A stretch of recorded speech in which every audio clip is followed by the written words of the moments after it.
सुप्रभातम बच्चों।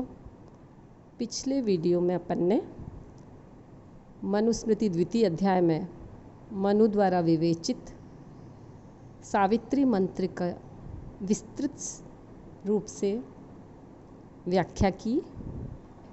इसके पश्चात मनु जितेंद्रिय के लक्षण भी विस्तृत रूप से बता रहे हैं कि जितेंद्रिय किसे कहते हैं। वह जो एकादश इंद्रियां हैं उस पर वो किस प्रकार से अपना अधिकार कर लेता है और क्यों उसे जितेंद्रिय कहते हैं, इन सब की व्याख्या हम इन श्लोकों में करेंगे।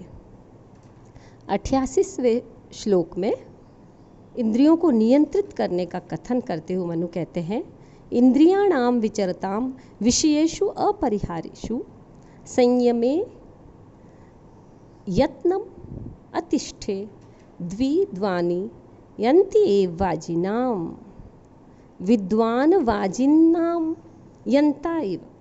वाजी यानी घोड़ों, यानी विद्वान को, जो विद्वान व्यक्ति है उसको वाजिनाम यन्ता, यन्ता अर्थात सारथी, कि घोड़ों के सारथी के समान अपहारिषु विषयसु, अपनी तरफ आकर्षित करने वाले ऐसे विषयों में, विचरताम अर्थात विचरण करने वाली इंद्रियाणाम, इंद्रियों को संयमे यत्नम अतिष्ठेत, संयमित करने का यत्न करना चाहिए। अर्थात विषय मन और बुद्धि का अपहरण कर व्यक्ति को अपनी तरफ आकर्षित करते हैं तथा इंद्रियों का स्वभाव होता है कि वे विषयों की तरफ भागती हैं और उनका भोग करना भी चाहती हैं। जैसे चक्षु इंद्रिय सुंदर रूप आदि वस्तुओं का अवलोकन करना चाहती है, इसी प्रकार से श्रोतेंद्रिय सुंदर कथन सुनना चाहती हैं। समस्त इंद्रियां इस प्रकार विषयों के मोह में फंसती चली जाती है। परंतु मनु का कथन है कि जिस प्रकार कोई कुशल सारथी रथ में जुते अश्वों को अपने यश अर्थात अपने यश से वश में रखता है, उसी प्रकार ज्ञानी व्यक्ति को विषयों की तरफ भागने वाली अपनी इंद्रियों को अपने वश में रखना चाहिए, तभी मोक्ष प्राप्ति रूप लक्ष्य की प्राप्ति संभव है।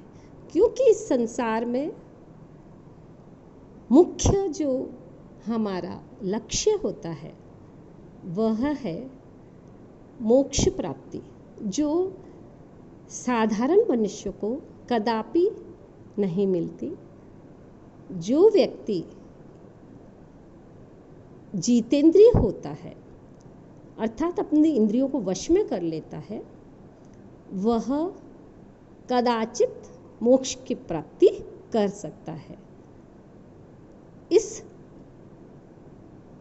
श्लोक में मनु ने इंद्रियों को अश्वों से और विद्वान व्यक्ति की सारथी से उपमा की है, इसलिए यहाँ पर उपमा अलंकार भी है।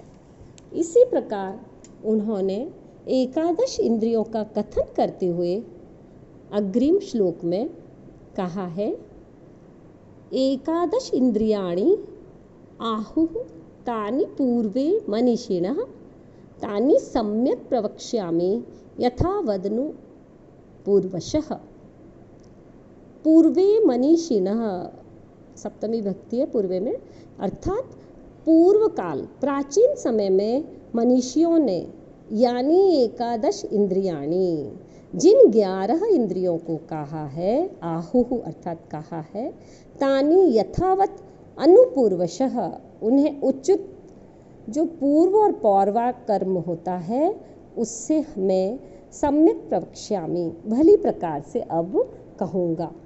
क्योंकि प्राचीन काल में विद्वानों ने श्रोत्रे त्वक चक्षु रसना और घ्राण, इन 5 ज्ञानेंद्रियों को और वाक पाणी पाद पायु और उपस्थ, इन 5 कर्मेंद्रियों को और एक मन नामक 11वीं इंद्रिय का कथन करते हुए 11 इंद्रियां स्पष्ट रूप से कही है और मनु ने इंद्रियों के उचित क्रम पर भी अधिक बल दिया है।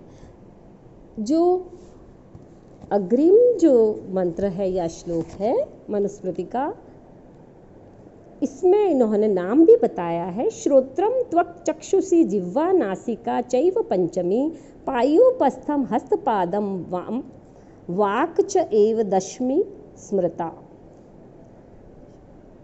11 के 11 नामों का कथन इसमें कर दिया गया है। कर्ण, त्वचा, नेत्र, रसना और 5वीं नासिका, ये ज्ञानेंद्रियां हैं। और गुदा, लिंग, हस्त, पाद और वाणी, ये 5 कर्मेंद्रियां हैं।